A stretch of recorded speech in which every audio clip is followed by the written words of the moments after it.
Good morning. Welcome to your Tuesday morning, early morning intuitive guidance. I'm Dr. Bonnie Nussbaum, America's kick-ass coach and psychologist, here with some wonderful words today. I think you're going to really like this section of the book we've been working on, Taking the War Out of Our Words, The Art of Powerful Non-Defensive Communication by Sharon Ellison. And good morning to whomever just popped on. It's Renee. Welcome, welcome. Glad you're here. Awesome. Well, I'm hoping others will be popping on soon. We have moved on to chapter 8. And this is about making predictions. Good morning to whomever else just popped on. Welcome. They're rolling in. Good morning, Cindy. Glad you are here. So this part is about making predictions. Good morning, Lisa. Hello, hello. And I giggled when I read the first part of it because it was so clear to me that was me. The looking at the wrong outcome, measuring the wrong thing. So as we read this, hopefully it's going to kind of give you that same feeling. Good morning, Peggy. Welcome, welcome. It's going to give you that same feeling of, oh, I see where I've been screwing this up. Because once we recognize that, yeah, this is where we're off base, we can fix it, which is cool. So, we are on page 165, chapter 10. And it's called The Prediction, a new prescription for security. Security. And how many of us like to feel secure in our lives? Probably pretty much most of us. So, let's see what it has to say. But first, let's take a couple of nice deep breaths. In through the nose, out through the mouth. Just settling into right here, right now. In through the nose, out through the mouth. Thinking about some things that you're grateful for, just to get your mind uplifted, ready to receive this information. Good morning, Beth. Glad you're here. I'm hoping some of you kind of giggle the same way I did in this first part, where people have the misperception that what they've done hasn't worked, when in fact it really has worked. They're just measuring the wrong outcome. So let's see what it has to tell us. Security is the missing element in our habitual way of making predictions. Just as curiosity was absent from our questions and vulnerability was absent from our statements. And we've been working on those, right? Being curious when we're asking people questions, not already having an axe to grind, but being curious about why they're at where they're at, why they did what they did, from that very, isn't this interesting? I want to understand this better perspective. And being vulnerable with the statements that we make, being willing to show our hand and not play things real close to the vest so that people don't know where we're coming from. Hard for people to meet our needs when they don't know where we're coming from. So now this part is about when we're making predictions. Either by manipulating with a covert bribe or by coercing with an overt threat, we have conventionally used predictions to get others to comply with our will. Good morning, Deb. Glad you are here. While Corey had a legitimate need for her daughter to do more of the housework, her intention when she threatened, "I won't buy your prom dress if you don't shape up and help around here," was to make Beth feel insecure and frighten her into helping. Good morning, Carolyn. And most of you know it doesn't work. So, I mean, if it works directly, something else comes out indirectly. So it's kind of like whack-a-mole, you know? So we'd like to do something different here. So let's read on. Parents have typically said to me, "I told Johnny he couldn't watch TV unless he got dressed, but it didn't work." When I ask what they mean by "it didn't work," the response is invariably, "Well, he didn't get dressed." In other words, he didn't make the choice they wanted him to make.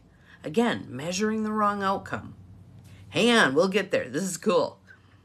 We act in a similar fashion with adults. So the story that we're hearkening back to here is partners Hans and Franklin, who go to theater events often, and Hans gets really upset because Franklin is always late, and Hans likes to be there on time. So that's the backstory on this part. Hans was upset that Franklin's laxness about time always made them late for important events. One night, Hans made the following prediction. If you are not ready to leave for the theater promptly at 7, I will drive my own car. When Franklin remained true to form and was late, Hans drove to the theater himself, frustrated that his prediction didn't work. He had succeeded in carrying it through, but he believed he had failed because Franklin hadn't made the choice Hans preferred. Hans remained locked in the power struggle. Good morning, Linda. Welcome, welcome. Welcome to those of you who've sneaked past me. I see we have 11, so I'm sure a few of you have sneaked past me. Glad you're here. He believed he had failed because Franklin hadn't made the choice Hans preferred. Hans remained locked in the power struggle even though his prediction had fulfilled its purpose. He had made it to the theater on time. Okay? Again, measuring the wrong outcome. He's measuring the outcome of Franklin shapes up and goes with me. He's not measuring the outcome of I get to the theater on time. Pretty cool stuff. Many of us think a prediction is not effective unless the other person does what we want. But when we try to control what choice another person makes, our prediction backfires. We usher in more resistance and power struggle, and we pay the price of eroded trust and diminished productivity. So, where are we going with this thing instead? So now she's going to lay out what are the aspects of a good prediction, all right? So, it says the nature of the prediction is protective and firm. The character of a non-defensive prediction is not coaxing, manipulative, coercive, or threatening. So, how many of us have to chuck pretty much all of the predictions we've done in the past? It is secure, predictable, and stable. So here's the protective function of that. She says, I believe the essential character of a non-defensive prediction is protection. When a wilderness guide describes the respective nature of two paths issuing from the fork in the trail, one becoming steep and rocky and the other meandering along a river, the intention is not to dominate. It's not saying you ought to take this one, you have to take that one. The guide's purpose is to offer accurate information so we can make an informed choice regarding the probable consequences of following one path or another. We are told as clearly as possible what we will encounter before we decide upon our path. In direct contrast to our traditionally threatening ways of making predictions, this offers us a glimpse of the future we can feel secure in knowing that we are mentally and physically prepared to manage what we encounter. So again, if Hans says each time, if you're ready at 7 o'clock, we can go together. If you're not ready at 7 o'clock, I will take my own car. Every time he follows through on that, he's creating security in their relationship. Franklin knows exactly what's going to happen if he's ready at 7:01. All right? So the next thing is it's foretelling. Our eyesight guides us through our physical environment and allows us to anticipate the consequences of our movements. If we miscalculate the distance of a stair when we step down, we may fall or violently jar ourselves. When we cannot accurately predict the consequences of our movement, we may be unprepared to respond quickly enough to prevent an injury. In our human relationships, we also need to be able to anticipate the consequences of our actions if we are to feel mentally and emotionally prepared to handle a given situation. Kids will do this, though. They will test. They want to see that each time mom and dad are going to be consistent in responding, or mom or dad and dad, and whoever, that the adults in their life are going to be consistent in responding. You do X, Y will happen. You do X, Y will happen. If we are as 100% predictable as we can be with that, eventually we're going to get some smoothness in the sailing. If we are erratic in following through, good morning, Diane, glad you're here. If we are erratic in following through, we are going to reinforce the behavior we don't want. So I often said to parents, do not make any predictive kinds of comments if you are not 100% willing to follow through. You are better off letting it go than threaten, and not following through. If you say it, you must follow through. With relationships, same thing. I would tell couples, don't threaten to leave if something happens if you are not 100% willing to follow through. That dilutes your whole premise, and it messes with the security of the relationship. If that person knows I do X and my partner's going to leave, very clear, and you follow through every single time, it becomes predictable. And that's the important piece of it. So if you aren't going to follow through with it, do not say it. Do not say it. Okay, let's see. Unexpected results can be jarring to the psyche. Companies that take time to prepare employees for potential changes reap the benefits of improved morale and production. In contrast, when employees unexpectedly experience the consequences of decisions already implemented or of changes that have already occurred, the damage to their equilibrium can be severe. Predicting changes in our personal relationships is equally important. Anytime we make a prediction, we help the other person know, as much as possible, the consequences of the various available choices. When Hans made a prediction, he gave Franklin the ability to visualize, to preview what the consequences would be if he were not ready on time. Franklin had the opportunity to evaluate his choices in advance. Yep, be consistent. Be consistent, be consistent, be consistent. Yes. And again, if you're not going to be consistent, don't say it. Don't put it out there. Good morning, good morning. Glad all of you are here. We're up to 10. This is awesome. When we make predictions, we hypothesize about something that hasn't happened yet. Neither party can be absolutely certain that the predicted consequence will happen, unless it's under our control. I will go by myself if you're not ready at 7 o'clock, okay? Neither party can be absolutely certain about what the predicted consequences will happen because they are postulates about the future based on current data, okay? Hans might have gone to his car and found the battery dead, in which case he would not have been able to drive his own car as he had predicted. While it provides us with advance information, a prediction is still a statement of probability. It is likely that this is what the outcome is going to be. Barring any dead batteries, this is what the outcome is going to be. Here's the aspect of it that I think is most important and probably going to need practice on our parts. It is neutral. So it's not a threat. It is neutral, all right? If we are truly neutral, we are not invested in influencing how the other person chooses to respond. We predict only how we intend to respond to the various choices another person might make. By not trying to control which choice, we neutralize the power struggle dynamic. Pretty cool, huh? When we make a prediction, as with questions and statements involving interpretive feedback, we must convey neutrality in our tone of voice and body language. This takes practice and vigilance.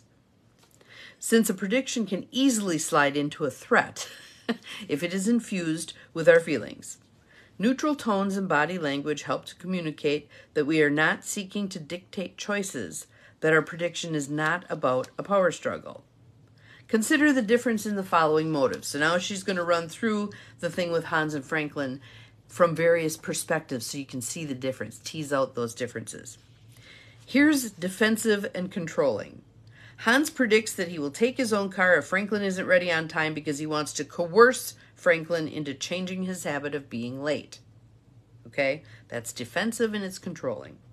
Here's non-defensive and neutral. Hans predicts that he will take his own car if Franklin isn't ready on time because he's unwilling to continue to arrive late for events. In keeping with this, he is prepared to drive to the play alone and prepared that Franklin might not show up at all. Okay? In order for Hans to be non-defensive, he must be prepared to leave punctually in his own car and let Franklin decide what he wants to do. Franklin's thinking could go along any of the following lines. It's worth it to be ready on time. It will prevent a conflict and we won't have to take two cars. If Hans leaves for the play without me, I'll have to drive myself. If he leaves without me, I'll just stay home. Those are the options that are then available to Franklin, okay? And Franklin also has a choice about how he responds emotionally. He can be bent out of shape and pissed off that Hans took off without him, or he can say, well, this makes sense because He said he was going to do this and he did this. He followed through. Okay. It's definitive. These statements are definitive when we're doing the predictions, okay? A non-defensive prediction defines very specifically how we will respond to choices another person might make. You might say to a family member, if you don't bring your dirty clothes to the laundry room, then I will not do your wash. You're not trying to manipulate them into bringing the clothes to the laundry room. You're merely stating, I'm not going to go hunting for them, okay? Can you feel the difference there? Basically, you have to let go of your agenda. You have to let go of your agenda and allow other people to be who they are and do what they're going to do. So you want to think very carefully about the predictions you're going to make, because there's going to be implications of that. So for instance, if the person is leaving their dirty clothes all over the bathroom, you may want to make a different prediction. If you don't pick your clothes up off the bathroom floor and put them in the laundry so I can do them, I will pick them up for you, and they're going in a bag in the garage. You decide. You know, if it's something you can't live with, but you need to state that again in that neutral tone and make it a reasonable outcome for you and for the other person. All right? So the next one, the little vignette, is about Geneva and Clyde. Remember them from a couple of chapters ago where Geneva was reluctantly inviting Clyde to family meals for holidays post-divorce because she was afraid Clyde was going to hold up her alimony check if she didn't invite him. Geneva could tell Clyde, if you hold up my alimony check the next time I don't invite you for a holiday meal, then I will ask to sit down with you and the children in order to decide how to deal with holidays in a way that feels fair to everyone. Our prediction thus provides precise information about how we will react to a particular choice the other person might make. And notice how non-threatening that is. It's not, I'll haul you back to court, I'll do this. You know, it's none of that stuff. It's just, if you do A, I will do B. Just that simple. It's also absolute. If the walls and floor were to shift unpredictably as we walked across our living room, we would be totally disoriented. We need a structure to remain solid and stationary if we are to walk safely through it. I believe we need the same kind of safety in our interactions with each other.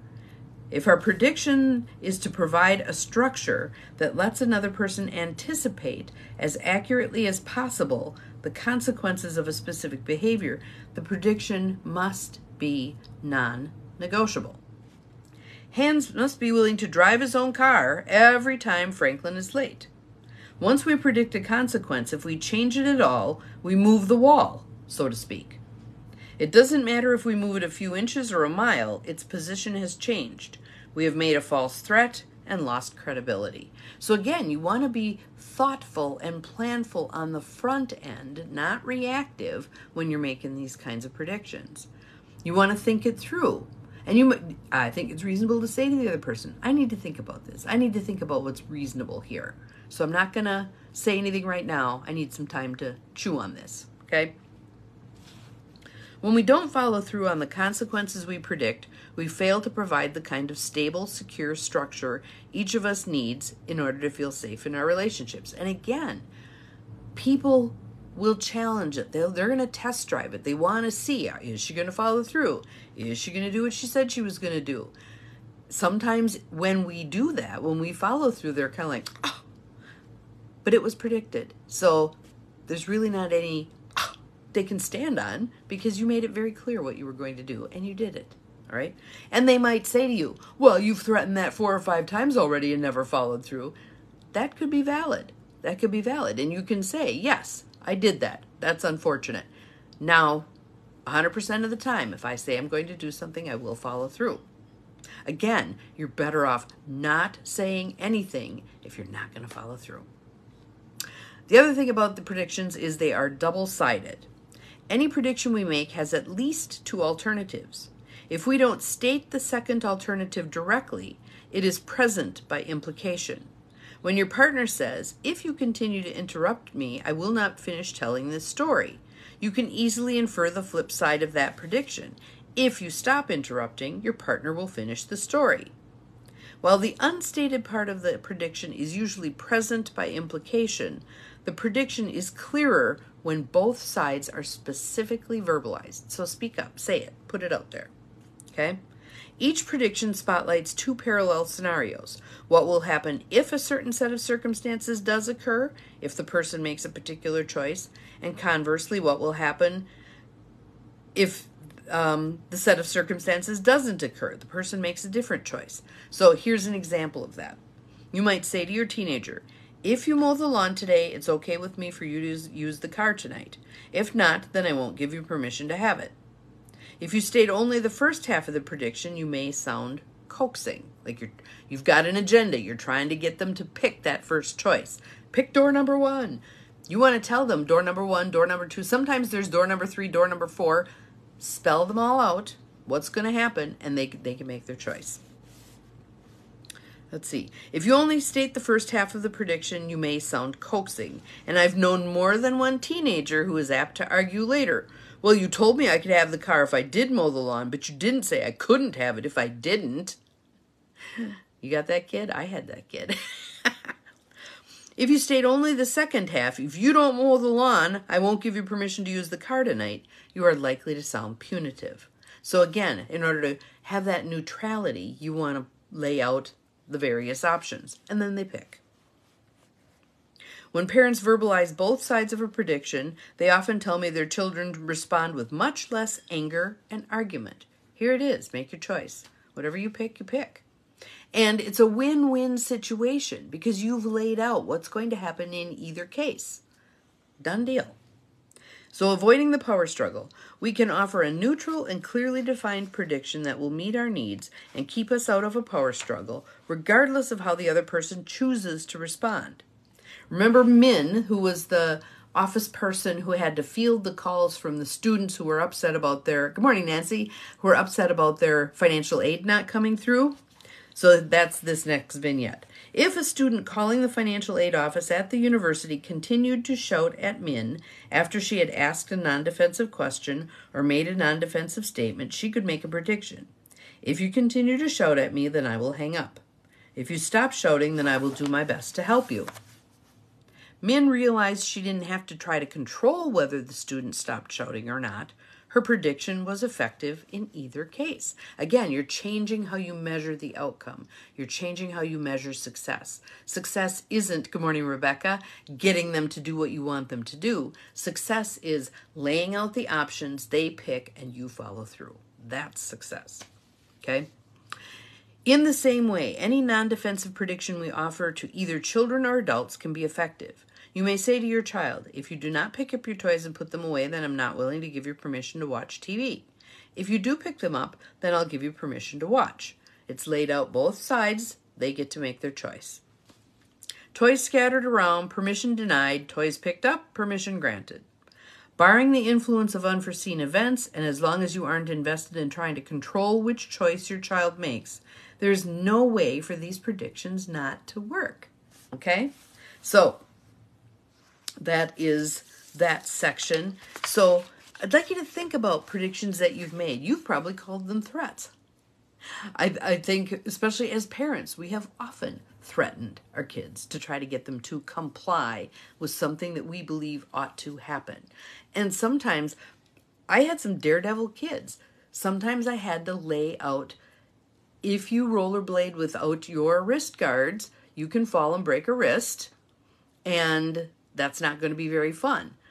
And if I catch you rollerblading without your wrist guards, the rollerblades are going up for a week. Laid it out. If you wear your wrist guards, rollerblade to your heart's content.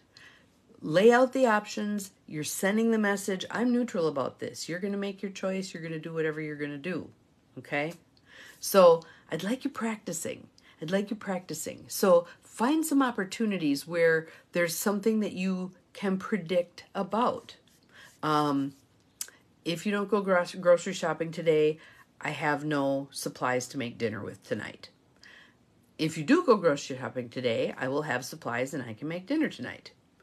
You lay it out. They decide whether or not they go. It does not matter what they decide.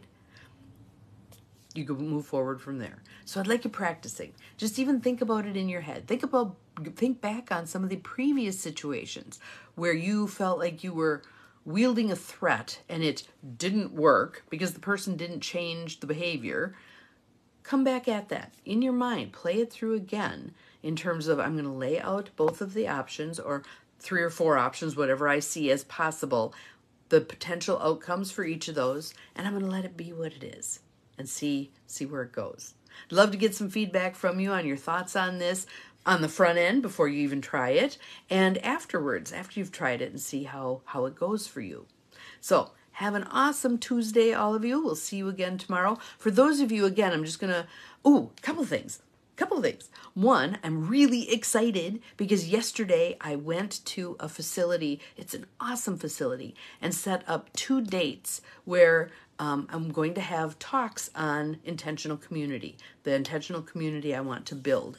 And so any of you who are in the Appleton area who want to attend that event, I will be sending out emails. I'll post it on Facebook. I'm going to ask everybody to share it with other people. I'm limited to about 30 people in that particular room, but I'm going to do multiple opportunities to have people come together and talk about aging in community and what are they expecting and what are they not paying attention to, so I'll get more information together and get that out to everybody. But I was so excited, I actually got it scheduled yesterday. And I rescued a plant from there. They had a 50% off bin, and I found this really cool plant. It's kind of a bonsai sort of a thing. So that was my reward for following through and doing that. So there's that. Any of you who would like to receive these YEMIGs, your early morning intuitive guidance, via email, just send the word yes to my email, bonnie@empowermentandpurpose.com. Good morning, Hannah. You're right at the end, but I will post the video so you can watch it again if you would like. But again, just send the word yes if you'd like to get these early morning intuitive guidances via email. I send them out every day. Once in a while I forget, and then I send 2 in one day. But nonetheless, if you'd like to get them by email, just send the word yes to Bonnie@empowermentandpurpose. All little letters, all spelled out.